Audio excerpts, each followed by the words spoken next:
Hello दोस्तों, तो ये आपको जो स्क्रीन पे दिख रहा है ये एक ऑफ़र है जो आपके लिए है 25 जुलाई तक। तो अगर 25 जुलाई तक अगर आप एक जो नया बैच बन रहा है क्लास 9th और क्लास 10th का, खासकर इंग्लिश सब्जेक्ट के लिए, इंग्लिश और इंग्लिश ग्रामर के लिए अगर आप उसमें ज्वाइन होते हो तो आपका जो एक तरीके से जो फीस है वो आधी लगभग हो जाएगी। अगर आपको ये ऑनलाइन क्लासेस ज्वाइन करनी है तो ऊपर दिए गए लिंक पे क्लिक करोगे तो पूरा वीडियो है, उसमें आप पूरा डिटेल जाकर वहाँ पर देख सकते हैं और समझ सकते हैं। सो प्लीज़, अगर आपका नया सिलेबस आपने स्टार्ट किया और अभी तक आपने कुछ बेसिक चीज़ें ही स्टार्ट की हैं तो आप प्लीज़ इस क्लास को ज्वाइन करें और देखें कि क्या क्या एक्सपीरियंस आप गेन कर पाते हैं। बहुत अच्छा तरीके से आप कर पाओगे और मैं आशा करता हूँ कि अगर आप सब कुछ सही तरीके से फॉलो करोगे तो आपके जो नंबर्स हैं वो 90 प्लस हो जाएंगे। मैं ये तब कह रहा हूँ जब आप सभी बातें फॉलो करोगे। ज़रूर जाके वो वीडियो देखें। अब हम बात करेंगे इस वीडियो की। इंग्लिश से रिलेटेड सभी जानकारियों के लिए चैनल को सब्सक्राइब करें और बेल आइकन को भी क्लिक करें फॉर मोर इन्फॉर्मेशन। हेलो दोस्तों, आज हम जो बात करेंगे 5 big mistakes in board exam. Board exam में 5 बड़ी गलतियां जो हम करते हैं जिससे हमारा नंबर कम आता है या टीचर हमारा नंबर काटते हैं सही होने के बावजूद। तो क्लास 10 और क्लास 12 दोनों लोग के लिए ये है, ठीक है। ये दोनों लोग के लिए, क्लास 12 वालों के लिए, क्लास 10 दोनों के लिए। पहला गलती हम क्या करते हैं, क्रम से प्रश्न ना लिखना। सब जितने टीचर आप पूछोगे सब बताते हैं, कोई दिक्कत नहीं है, क्रम से लिखो चाहे ना लिखो। लेकिन ध्यान दीजिएगा, अगर आप जैसे क्वेश्चन नंबर 5 पहले लिखते हो, फिर क्वेश्चन नंबर 9, फिर क्वेश्चन नंबर 2, अगर ऐसे आप लिखते हो तो आपका नंबर टीचर कंफ्यूज होता है, क्योंकि टीचर लाइन से चेक कर रहा होता है। तो वो चाहता है कि आपकी जो क्वेश्चनिंग हो वो 1 2 3 ऐसे हो। हाँ, ये कर सकते हो आप। मान लो आपको पहला क्वेश्चन आ रहा है, फिर आपको दूसरा नहीं आ रहा है तो आप तीसरा करो, फिर आपको चौथा आ रहा है चौथा करो, पांचवा करो और दूसरा सबसे आखिरी में करो। जो दूसरा आपको छूट रहा है वो दूसरा सबसे आखिरी में करो। इस तरीके से, ये नहीं कि पहला मन किया पहला कर लिए, दूसरा मन कर लिया दूसरा कर लिए। नहीं, कर सकते हो, लेकिन आप अगर आप राइमिंग करोगे, लाइन से करोगे, टीचर को आसानी होती है। और टीचर को जितना आसानी होगी टीचर उतना अच्छा आपको नंबर देगा, उतना प्लस नंबर आपको देगा, ठीक है। तो पहला गलती हम क्या करते हैं, क्रम से प्रश्न नहीं लिखते हैं। तो ये गलती ना करें, ये कंफर्म गलती ना करें। ऐसा कई बार होता है कि क्वेश्चन नंबर 5 कर रहे हैं हम, फिर direct question number 9, question number 8, question number 20, question number 1 चल जाएंगे, उल्टा चल जाएंगे। ऐसा ना करें, लाइन से क्वेश्चन नंबर मान लो 1 कर रहे हैं तो 1, फिर 2, फिर 3। अगर आपको कोई क्वेश्चन नहीं आ रहा है, अब एग्जाम्पल के लिए क्वेश्चन नंबर 5 का मैं यहाँ बता रहा हूँ। मान लीजिए क्वेश्चन 5 का आपका ए आ रहा है आपको, लेकिन आपको बी नहीं आ रहा तो आप सी कर रहे हो, ठीक है। और उसमें डी भी है, ई भी है, तो आप सी के बाद फिर से बी कर रहे हो, तो ठीक है। इस तरह का करोगे तो आपका नंबर जरूर टीचर जानेगा बच्चा कंफ्यूज है, इसीलिए उसने ऐसा किया है। तो इसलिए ऐसी कभी गलती ना करें। अगर मान लो किसी क्वेश्चन में 1 2 मतलब 4 5 क्वेश्चन दिया है, उसको भी आप लाइन से ही लिखें। अदरवाइज ये टीचर उतना ध्यान नहीं देगा और आपको समझेगा कि बच्चा कन्फ्यूज़ है। पहली गलती ये ना करें। समझ में आ गया।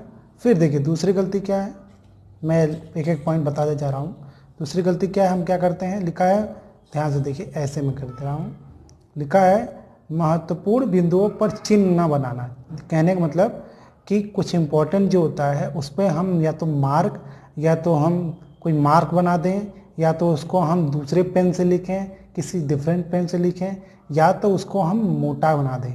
जैसे देखिए यहाँ एक है, पीएच स्केल किसे कहते हैं उसका डेफिनेशन है, मैं एग्जांपल दे रहा हूँ। किसी विलयन में उपस्थित H यानी हाइड्रोजन आयन की सांद्रता ज्ञात करने के लिए एक स्केल विकसित किया गया है। यहाँ है होगा, वहाँ यहाँ पे जो मैंने स्केल लिखा है यहाँ पे क्या होगा, यहाँ पे होगा है, ठीक है। उसे पीएच स्केल कहते हैं। देखिए पीएच स्केल नॉर्मल अगर आप लिख दोगे पीएच स्केल कहते हैं तो टीचर को पूरा पढ़ना पड़ेगा। लेकिन अगर आप इसी को आप क्या करोगे, किसी दूसरे पेन से, खासकर वैसे पेन से लिखिए, रेड पेन से मत लिखिए कभी भी। जैसे आप मान लो आप ब्लू पेन ही लिए हो तो एक कोई हल्का ब्लू पेन लो, एक थोड़ा मोटा ब्लू पेन। तो जो आपको जो इम्पोर्टेंट पॉइंट बनाना है, जैसे मान लीजिए आप कोई डेफिनेशन दे रहे हो, उसमें आपको जो इम्पोर्टेंट पॉइंट लग रहा है उसको आप हमेशा उस पेन से लिखिए, मोटे पेन से। मैक्सिमम लोग स्केच यूज करते हैं, लेकिन स्केच आजकल मना हो गया है। तो आप मोटा काला पेन, मोटा नीला पेन, हल्का नीला पेन, हल्का नीला पेन जरूर रखा करें, ठीक है। तो 2-3 पेन जरूर लेके जाएं, एक हल्का एक गाढ़ा। जेल पेन जितना हो सके उतना मत यूज़ करें। एक और बात ध्यान दीजिएगा, कि अगर एक पैराग्राफ है आपका, मैं यहाँ बता रहा हूँ एक पैराग्राफ है, तो उसमें कम से कम मैक्सिमम 2 से 3 पॉइंट ही आपके होने चाहिए। ऐसे नहीं कि आप पूरे भरते जाओ हर एक लाइन में, ऐसा ना करो। एक पैराग्राफ, जैसे ये तो क्वेश्चन है, एक पैराग्राफ जो हम 5-6 लाइन का लिखते हैं उसमें 2 या 3 पॉइंट ही आप उसको एक तरीके से चिन्ह बना सकते हैं या उसको अलग तरीके से लिख सकते हैं। तो ये गड़बड़ी बहुत लोग करते हैं, इसलिए टीचर को पूरा पढ़ना पड़ता है, और जब टीचर पूरा पढ़ता है तो उसको टाइम लगता है, तो वो नंबर काटता है। इसीलिए कोशिश करें कि हेडिंग बनाएं, हेडिंग के हिसाब से इसको लिखें। दूसरा महत्वपूर्ण पॉइंट आपका यही था। ठीक। तीसरा, गलत हुए उत्तर को ठीक से न काटना। ऐसे कई बार होता है, मैंने भी, जब मैं भी क्लास 10 बताऊँ तो मैं ये करता था, ये वाला। हम कई लोग ऐसी गलती करते हैं, ऐसे काटने लगते हैं, ऐसे ऐसे ऐसे ऐसे, गलत तरीका है। वो टीचर को दिख जाएगा, तो आप या तो ऐसे काटो एक बार में, या तो आप उसको 2 बार में काटो, ऐसे ऐसे। ठीक है, चाहे वो एक वर्ड हो, चाहे वो 2 वर्ड हो, चाहे वो पूरा एक पेज हो। मान लो आपका पूरा एक पेज ही गलत हो गया है, तब पूरे पेज को आप ऐसे, जैसे बता रहा हूँ देखिए, ऐसे काटोगे ना या ऐसे, तो आप टीचर समझ जाएगा कि हाँ ये गलत है। लेकिन आप उसको जैसे पेंटिंग करने लगोगे तो गलत है। मैं भी क्लास 10 में ये गलती किया था, लेकिन क्लास 12 में मुझे टीचर ने बताया कि ये गलती ना करें, जरूर टीचर नंबर काटता है, और सही बात है। अब मैं जब कॉपी चेक करता हूँ तो जो ऐसा काटा रहता है उसका देख कर ही लगता है कि ये बच्चा ठीक नहीं है। ठीक है, तो उसका ध्यान जरूर रखें। उसके बाद चौथा जो पॉइंट है, तीसरा पॉइंट था, बड़े उत्तरों को एक ही पैराग्राफ में लिखना। ऐसा हमेशा होता है, जब हमें कोई टॉपिक बड़ा लगता है तो हम उसको एक ही पैराग्राफ, मतलब यहाँ हेडिंग में लिखा, फिर एक ही पैराग्राफ में उसको 7-8 लाइन लिख देते हैं। गलत है। यहाँ देखिए, आपको क्या करना चाहिए, आपने कोई पॉइंट लिखा, एक पॉइंट लिखो, उसको 4 लाइन 5 लाइन में लिखो, फिर दूसरा पॉइंट उसमें 5-6 लाइन लिखो। मैंने यहाँ लिखा है ना, किसी भी लाइन को 4 से 6 लाइन के अंदर लिखने की कोशिश करें। बहुत जाएगा तो अगर आप मान लो 7 लाइन से ऊपर नहीं होना चाहिए। 4 से 6 लाइन या 7 लाइन, यहाँ तक में ही आपको पैराग्राफ बांटना चाहिए। मान लो जो क्वेश्चन है उसमें आपको 15 लाइन लिखना है, तो 15 लाइन में कम से कम 3 पैराग्राफ होने चाहिए। ठीक है, कितने पैराग्राफ? 3 पैराग्राफ। समझ में आ गया? तो ऐसा करेंगे तो टीचर को अच्छा लगेगा। साफ साफ लिखें, हेडिंग बनाएं, हेडिंग इस तरह बनाएं, जैसा आपको दिख रहा है यहाँ हेडिंग दिख रहा है ना, हेडिंग इस तरह बनाएं। ये आपका जो ये सिंबल है, ये सिंबल बनाए, इसका मतलब होता है कि इसके बारे में डिटेल आगे बताया जा रहा है। ठीक है ना, तो इसी पॉइंट से रिलेटेड मेरा अगला पॉइंट है कि हम क्या होता है, क्वेश्चन मार्क तो नॉर्मली हम एग्जाम में आंसर में लिखते नहीं हैं, पर फिर भी कभी कभी क्वेश्चन मार्क से ही क्वेश्चन पूछता है, इंग्लिश में पूछता है खासकर, है ना। तो क्वेश्चन मार्क, ये खड़ी पाई हिंदी वाला है, ये फुल स्टॉप है, इसको कोलन बोलते हैं, इसको बोलते हैं कोलन और डैश, यानी कि ये सिंबल यूज होता है जिसको हम बताते हैं क्लेरिफाई करने के लिए कि हाँ इस पॉइंट के आगे हम क्या बता रहे हैं। और ये जो है ये दोनों सेम है, या चाहे ये यूज करो चाहे ये। आदि का प्रयोग ना करना। आदि मतलब ऐसे कई सारे, जो पंचुएशन से बोलते हैं इंग्लिश में, ऐसे कई सारे बिंदुओं का हम यूज़ नहीं करते हैं और टीचर को ये खराब लगता है। जैसे हमें पता होना चाहिए कि इसका यूज़ हमें कब करना चाहिए, जब हम प्रश्न के बारे में बात कर रहे हों तब।